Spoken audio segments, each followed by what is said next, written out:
Buenas, continuamos entonces con el repaso de conceptos. En este caso vamos a hacer el repaso teórico de las cuentas de cierre o cómo se hacen los procedimientos de cierre.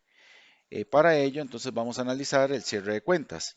Asientos de cierre nos dice que es el asiento en el diario general que llevará a cero el saldo de la cuenta al traspasar este último a otra cuenta.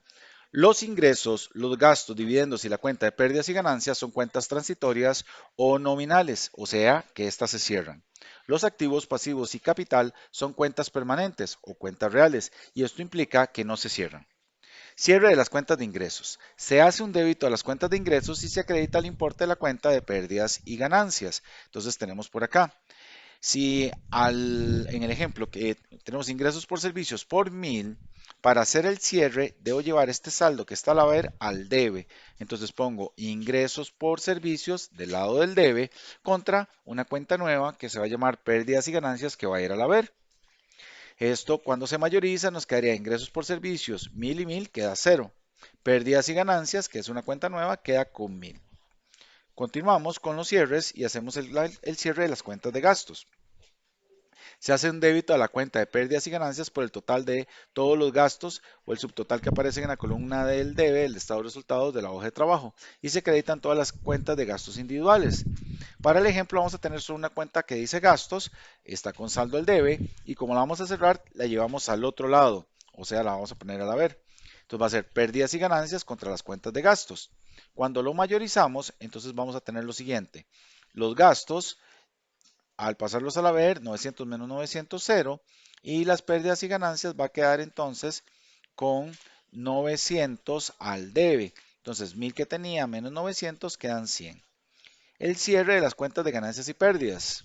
Se hace un débito a la cuenta de pérdidas y ganancias por el importe de la utilidad neta, es decir, la cantidad que aparece después del subtotal que se muestra en la columna del debe del estado de resultados en la hoja de trabajo, ingresos menos gastos, y se acredita la cuenta de utilidades retenidas.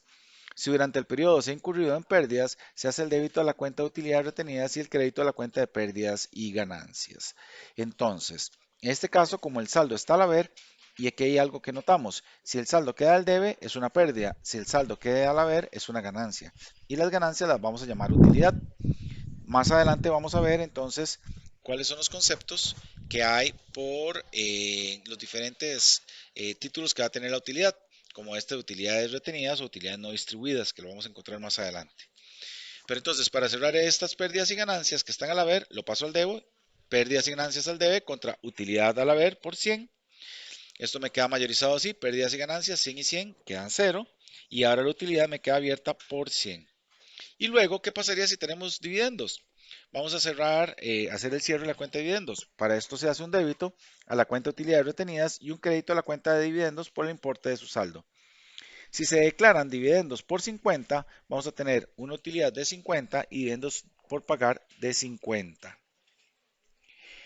O sea, llevo a cero la utilidad, en este caso no a cero, sino nada más en la cantidad en la que se reduce, van a ser 50 y los dividendos por 50.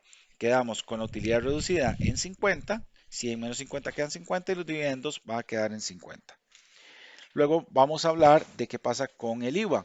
El IVA mes a mes hay que pagarlo, por tanto hay que determinar cuánto es el IVA por pagar. Para ello vamos a tener un IVA vengado, que también se denomina IVA repercutido. Es aquel que un obligado tributario cobra a sus clientes al prestarles un servicio o venderles un producto, o sea, en una venta. También lo vamos a llamar débito fiscal. Está el otro concepto que es el IVA soportado.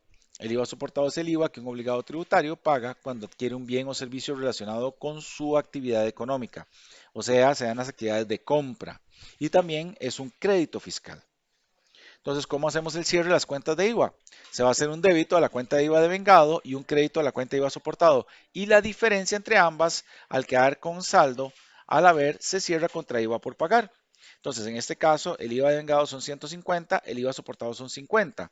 Si pasamos el IVA de vengado al lado contrario, va al debe, 150, el IVA soportado está al debe, lo pasamos al haber 50, la diferencia entre ambos es 100 y esto lo vamos a completar con IVA por pagar, quedando el IVA soportado en 0, el IVA de vengado en 0 y el IVA por pagar en 100. En caso de que el IVA de vengado sea menor que el soportado, el asiento se confecciona por el saldo del IVA de vengado. Entonces, y en este otro caso, si el IVA de vengado es menor, y el IVA soportado es mayor, en este caso 50, 150, vamos a tener que el IVA devengado por 50 y el IVA soportado por 50. No se crea una cuenta de IVA por pagar, se mantiene el saldo que al debe en la cuenta de IVA soportado. O sea, el IVA devengado está en cero y el IVA soportado quedó con 100. Algunos conceptos adicionales: el balance de comprobación después del cierre es la relación de los saldos de las cuentas después de los asientos de cierre que se han llevado al diario general y han pasado al mayor general sean iguales y al comprobar que solo tengan saldos en las cuentas permanentes. Las cuentas nominales o transitorias corresponden a las cuentas de ingresos y gastos y dividendos. Dichas cuentas se deben cerrar al término del periodo contable. Las cuentas reales o permanentes corresponden a las cuentas de activo, pasivo y capital, las cuales por su origen y características no se cierran, mantienen su saldo a través del tiempo. Dividendos: parte de las utilidades obtenidas por la empresa que son reportadas a los dueños. Cuatro puntos que hay que tener presentes ya para concluir esta parte. Primero, todas las cuentas de ingresos y gastos se cierran contra pérdidas y ganancias. Las pérdidas y ganancias, así como también la cuenta de dividendos, se cierra contra la cuenta de utilidad retenida. Los asientos de cierre se hacen al final de cada periodo contable. Solo las cuentas del balance general, esto es, las cuentas permanentes, tienen saldos después de pasar los asientos de cierre. Todas las demás cuentas quedarán sin ningún saldo. Muy bien, hasta aquí quedamos con este repaso de teoría.